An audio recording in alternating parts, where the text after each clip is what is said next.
So this is the one from Litchfield. And this one is amazing when you see the bottom of this.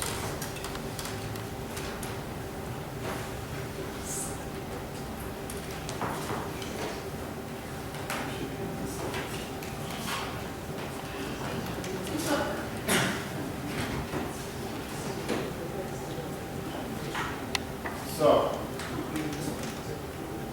no websites. So this one is a lot of research has been done with the construction of these big braces and why it was done that way. So these braces are actually tenon into the leg, and this one is tenon into this leg with these huge handmade nails. Well, Litchfield County is where the first iron foundry was in Connecticut. Nails were cheap. And so it was a way, at least the research now says, that the reason they did this is because they had easy, inexpensive access to big nails. And this, by doing this, it makes the feet survive and are a lot stronger. So they were using what was available right down the street. So we see this. Now this one right here, and this one right here, these were added later on for extra strength. But this is what we call the Litchfield School of Cross Bracing. It's really cool, isn't it?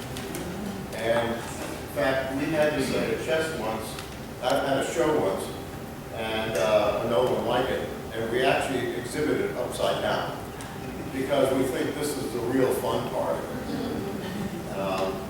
In addition to the access to the iron, which was most New England communities had very limited access to iron, and it was very expensive. But in addition, in Litchfield, they needed to use the hardwood like cherry to fire the furnace. So it kind of flipped that, where in most parts of New England you had plenty of wood and very little iron. In Litchfield County, they wanted to be careful with the wood, but they had plenty of iron.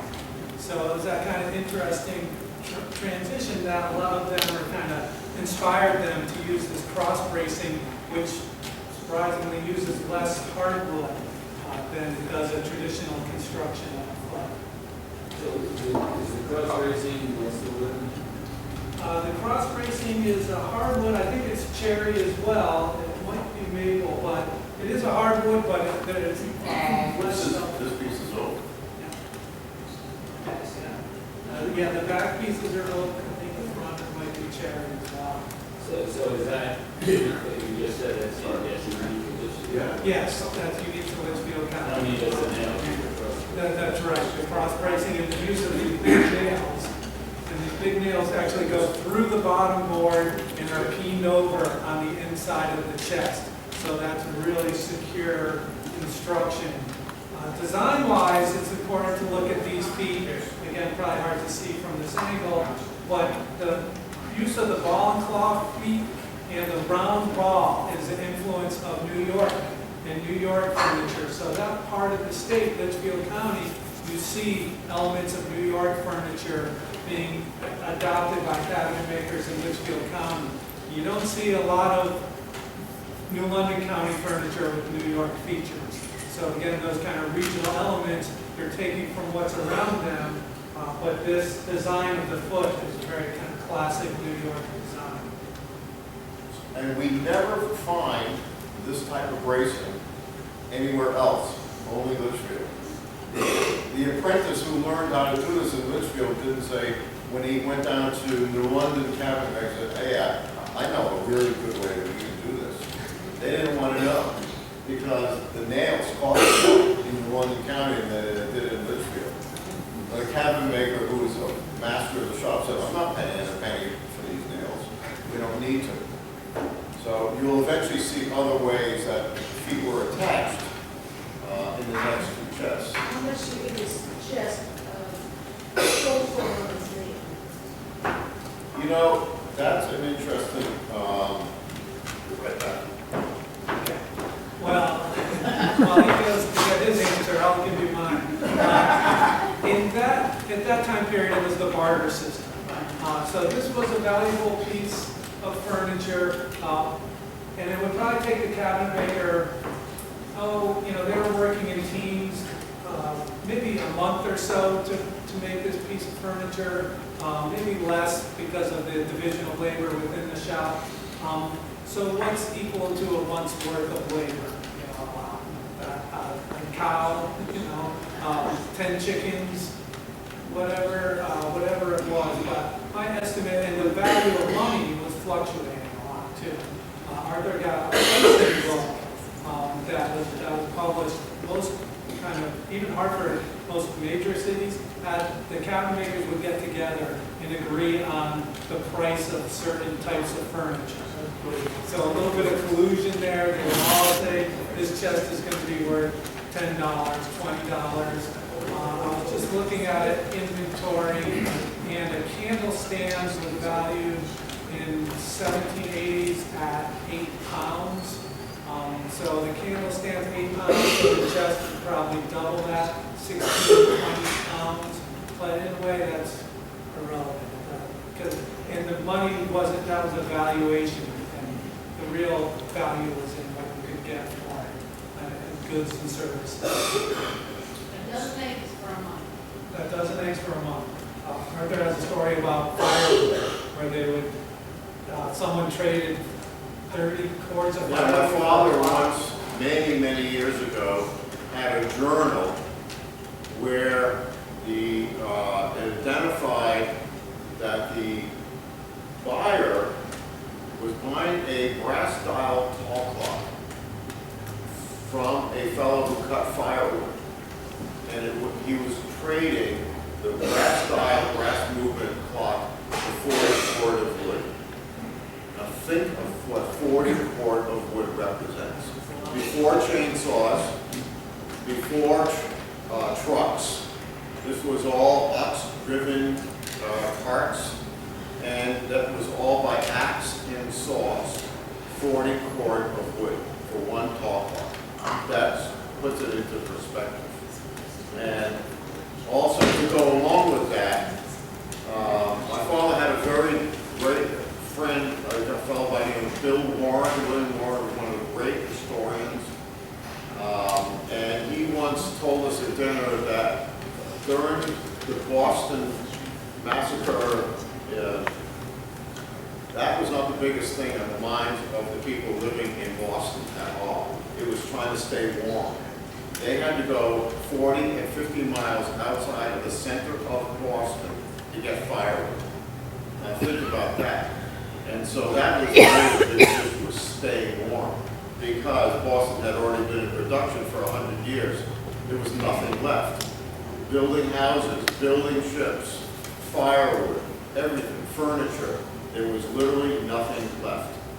So this is we have a very dear friend by the name of Alexander Kirtley at the Philadelphia Museum, and they have this 1772 Philadelphia Furniture Price Book of what, and this journal, just so because you asked the question, a high chest, which is like a high boy, with claw feet, 17 pounds. And then it goes on to many different varieties and additions that you could have on your high boy. Cup holders, electric windows, things like that. And then they have sofas, chairs, Marlboro leg, all the different varieties. So you could go in and you could pick out, here it is, low chest of drawers with 3 long and 5 small drawers. 4 pounds, 10 shillings. So, that there we have the price, and somebody could figure out what that is equal to today. Yes? This drawer has some runners added to it. Was that when it was moved? No. That was because of where they put some runners on it? Yes. And I've told this many times as well, when you go to Europe, and you can walk right up to a bronze statue, and they're 16 feet tall, and you're on the same level as their feet, you can actually touch their toes. They don't cut their hands off over there. You can touch them. And in many museums, the toes are worn off by people just doing this. Well, this is wood against wood. And so if you open your drawer, that drawer, once a day, right, for a year, that's 300 times a day, a year, right? And if it's 250 years old, you can do the math. Now, how many times that drawer has been in and out, and eventually the wood wears. So that's why we always make sure that we fix the runners so that the drawers work well and it does not abuse the piece any further. And this looks like the runners are part of it as opposed to the pine, which wears faster. Generally, we do that out of maple, tulip, poplar, and so it runs better. And this drawer has the same thing, there's just a little strip added to the bottom. And that's not really a detriment to the value of the furniture. If there's something major, half the drawer is redone, then you might want to consider that. But just to have a drawer runner, addition on the bottom of the drawer, that really doesn't affect the value and probably increases it because now the drawers work smoothly and you have a happy owner that's using that drawer.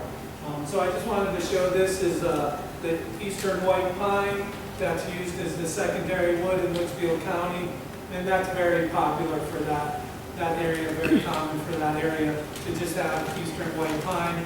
What I think is kind of interesting is this is a two-board bottom, so it's more narrow, so that maybe that pine was being used up for the furnace as well. So oftentimes, in most New England places, you would find a single pine board for the drawer bottom, but here they're using two pieces to accomplish the same feat. It doesn't change the value.